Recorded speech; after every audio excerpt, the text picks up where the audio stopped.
Political parties کو دیکھتی ہوں کہ وہ ہمیشہ نعرہ لگاتے ہیں کہ جاگیرداری سسٹم کا خاتمہ کیا جائے. ایون پاکستان میں بھی اب جو سسٹم ہے، جو اکنامیکل سسٹم اب موجود ہے، آپ کی معاشیات اس نہج پہ پہنچ چکی ہے جہاں جاگیرداری اتنا بڑا مسئلہ نہیں ہے. یہ جاگیرداری اٹ سیلف آپ کے اکنامیکل پرابلمس جو ہے وہ پیدا نہیں کر رہی ہے. اب جاگیرداری سے زیادہ بڑی طاقتیں جو ہیں وہ موجود ہیں جو آپ کے حقوق جو ہے وہ سلب کر رہی ہیں، آپ کا استحصال کر رہی ہیں.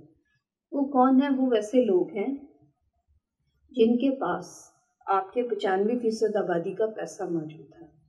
یہ وہ لوگ ہیں جن کے لیے بڑے بڑے پلازاز بنائے جاتے ہیں. یہ وہ لوگ ہیں جن کی وجہ سے آپ کو باہر سڑک پہ گاڑیوں کی تعداد مسلسل اضافے کی طرف دکھائی دیتی ہے. ایسی صورتحال میں کہ ایک سال میں کتنی موٹر سائیکلس خریدی گئی ہیں، یہ ایک ملک کی ترقی کا موجب نہیں بنتا. کیونکہ جو لوگ گاڑیاں خرید رہے ہیں اور جو لوگ باقی چیزیں خرید رہے ہیں، ان لوگوں کے پاس جو پیسہ ہے وہ باقی کی 95% آبادی کا پیسہ ہے. یہاں یہ جو دولت کی غیر منصفانہ تقسیم ہے، ہم اس کو اپنے ریونیو سسٹم کے تھرو یعنی کہ اپنے ٹیکس سسٹم کے تھرو ایڈریس نہیں کر پاتے. تو پھر ہمارے نعرے کس طرح کے ہونے چاہیے؟ ہمارے نعرے ایسے ہونے چاہیے جو جاگیرداری نظام سے زیادہ جو آپ کی سرمایہ داری نظام کے جو آؤٹ کمز ہیں، جو ورسٹ آؤٹ کمز ہیں، ان کو کم سے کم کرنے میں کردار ادا کریں. تو جو فیوڈلزم ہے یہ آج کے دور میں اس طرح سے قائم نہیں ہے. اب اگر آپ ایگریکلچرل سسٹم کے اندر دیکھیں تو اب اونرشپ جو ہے وہ صرف ایک آدمی کے پاس نہیں ہے. اب جو چیزیں پیدا ہوتی ہیں جب تک مارکیٹ کے اندر آتی ہیں اس میں جتنے زیادہ چینلز انٹروڈیوس ہو گئے ہیں، ملٹی نیشنل کے آنے کی وجہ سے، کارپوریشنز کے آنے کی وجہ سے، ملٹی ٹائم فارمنگ کے ہونے کی وجہ سے، ان چیزوں کی وجہ سے صرف اب جو ایک جاگیردار ہے وہ جاگیردار صرف اس لیے نہیں کیونکہ اس کا زمینیں ہیں. جو جاگیرداری کی ڈیفینیشن ہے وہ بھی چینج ہو چکی ہے، اور جن کی وجہ سے آپ کو لگتا تھا کہ وہ استحصال کرتے ہیں وہ چیزیں بھی چینج ہو چکی ہیں. لیکن افسوس کی بات یہ ہے کہ آج بھی جب ہم یہ کہتے ہیں کہ جاگیرداری اب آپ کا مسئلہ نہیں ہے، آپ کا مسئلہ دولت کی غیر منصفانہ تقسیم ہے، آپ کا مسئلہ وسائل کی غیر منصفانہ تقسیم ہے، آپ کا مسئلہ تعلیم کی غیر منصفانہ تقسیم ہے، آپ کا مسئلہ صحت کی سہولتوں کا فقدان ہے، آپ کا مسئلہ فیکس آمدنی کم سے کم اور مہنگائی زیادہ سے زیادہ ہونا آپ کا مسئلہ ہے. اور ان سب مسائل کا حل جو ہے وہ اسٹیٹ پالیسیز کے ذریعے، اپنے اداروں میں ریفارمز کے ذریعے، اور اگر آپ کے ہاں سپلائی سائڈ کا پرابلم ہے تو وہ تبھی ایڈریس ہو سکتا ہے جب آپ ایگریکلچرل ریفارمز لے کر آئیں اور آپ پبلک پرائیویٹ پارٹنرشپ کریں اور کارپوریٹ فارمنگ کریں. جب آپ کارپوریٹ فارمنگ کریں گے تو پھر فصل بیچنے کا انتظار نہیں کرنا پڑتا. آلریڈی ایسی منڈی موجود ہے جس کی وجہ سے آپ فصل اگاتے ہیں اور آلریڈی آپ کے پاس کسٹمرز موجود ہیں. تو یہ جو سپلائی سائڈ میں ہولڈنگ کے اور باقی سارے مسائل آتے ہیں ان کا بھی خاتمہ ہو جاتا ہے. ایسا نظام لانے کی ضرورت ہے جس میں جدیدیت ہو. صرف مسائل کے حل کے لیے جدیدیت ضروری نہیں ہے، اب آپ کے مسائل بھی کچھ اور شکل اختیار کر گئے ہیں. ان کے لیے جد و جہد کی شکل بھی مختلف ہونی چاہیے. صرف جاگیرداری نظام کے خلاف نعرہ لگانے سے، صرف امریکہ کو سامراج کہنے سے ہمارے مسائل حل نہیں ہوں گے. آپ کے ملک کے اندر جو مہنگائی ہے وہ امریکہ پیدا نہیں کر رہا ہے. میں مانتی ہوں کہ امریکہ سپر پاور ہونے کی وجہ سے دنیا کے ہر ملک میں انویڈر کی طرح کام کرتا ہے، اور میں یہ بھی جانتی ہوں، میں آپ کے ساتھ شاید اس بات پہ بھی ایگری کرتی ہوں کہ امریکہ جو ہے وہ دنیا کے میجورٹی اکنامیکل ریسورسز کے اوپر قبضہ کرنے کی کوشش کرتا ہے. لیکن اس سے زیادہ تو مافیا کی شکل جو ہے وہ چائنا اختیار کر چکا ہے. چائنا یہ کام کر رہا ہے. لیکن ہم لوگ شاید ایک بیسک ریالٹی ایکسیپٹ نہیں کر پاتے، وہ یہ کہ ہر ملک اپنے انٹرسٹ کے لیے کام کرتا ہے، اور ہمیں بھی اپنے انٹرسٹ کے لیے، اپنے اکنامک انٹرسٹ کے لیے کام کرنا چاہیے. اپنے معاشی مسائل کو حل کرنے کے لیے ایسے آبجیکٹیوز رکھے جائیں جن کا حل ممکن بھی ہو. یعنی اگر آپ آج باہر یہ نعرہ لے کے نکلے کہ امریکہ سامراج ہے اور جو امریکہ کہتا ہے اس پہ عمل نہ کریں، تو پھر سب سے پہلے آپ کو قرضے سے اپنی جان چھڑوانی ہوگی. سب سے پہلے آپ کو اپنی معیشت اتنی مستحکم کرنی ہوگی، اپنی ایکسپورٹ اتنی زیادہ کرنی ہوگی، انٹرنیشنل ٹریڈ میں اپنا شیئر اتنا زیادہ کرنا ہوگا، پھر تو آپ دنیا کو ڈکٹیٹ کر سکتے ہیں. لیکن اگر آپ صرف اور صرف بیرونی امداد پہ گزارا کرتے ہیں تو پھر آپ ایسے نعرے نہیں لگا سکتے۔ آپ کو نعرے کیا لگانے چاہیے؟ آپ کو یہ لگانا چاہیے کہ میری فیکس آمدنی بہت کم ہے، میری فیکس آمدنی منفی میں جا رہی ہے، اگر اس میں افراط زر ایڈجسٹ کروں تو، یعنی کہ جو آپ کی پر کیپٹا انکم ہے اگر اس میں انفلیشن ایڈجسٹ کریں تو وہ نیگیٹو میں چلی جاتی ہے۔ سو اس طرح کے نعرے لگانے ضروری ہیں۔ لیکن جو لوگ آپ کو یہ بتائیں کہ جاگیرداری یہ نہیں ہے، جیسے ڈاکٹر اسد فرزادی نے کہا، وہ بہت پروگریسو اکانومسٹ ہیں، تو ان پہ جو ہے وہ امریکہ نواز اور اس طرح کے بلیم لگا دینے سے ہم شاید اپنی ڈائریکشن جو ہے وہ زمانہ جاہلیت کی طرف جا رہے ہیں، اسٹون ایج کی طرف جا رہے ہیں، جیسے ہماری اسٹیٹ جا رہی۔ سو ہمیں اپنی تعلیم کو بھی بدلنے کی ضرورت ہے۔ جدید علوم جو آج کے معاشی نظام کے ساتھ مطابقت رکھتے ہیں ان کو پڑھائے جانے اور ان کو وسعت دینے کی ضرورت ہے۔ ہمیں اپنی سوچ کو بھی وسعت دینے کی ضرورت ہے۔ ہمیں یہ جاننے کی ضرورت ہے کہ اب دنیا میں ویلفیئر اسٹیٹس نہیں کام کرتی۔ اب ویلفیئر اسٹیٹ میں بھی پبلک پرائیویٹ پارٹنرشپ کے تحت کام ہوتا ہے، کیونکہ ان کے پاس بھی اتنے ریسورسز موجود نہیں ہیں۔ سو ناظرین، ایک تو چھوٹی سی بات میں آپ کے ساتھ یہ کرنا چاہتی تھی کہ اگر آپ معاشی پرابلمس کے لیے جدوجہد کرنا چاہتے ہیں، جو کہ کرنی چاہیے، جو اس وقت ہمارے معاشی مسائل ہیں، ہمیں اپنے مسائل کے لیے جدوجہد کرنی چاہیے، لیکن ہمیں اپنا آبجیکٹو جو ہے وہ کلیئر رکھنا چاہیے۔ سو اگلے پروگرام میں ایک نیا ٹاپک لے کر آپ کے ساتھ آؤں گی اور امید ہے کہ ہم اس پہ بات کریں گے۔ Thank you.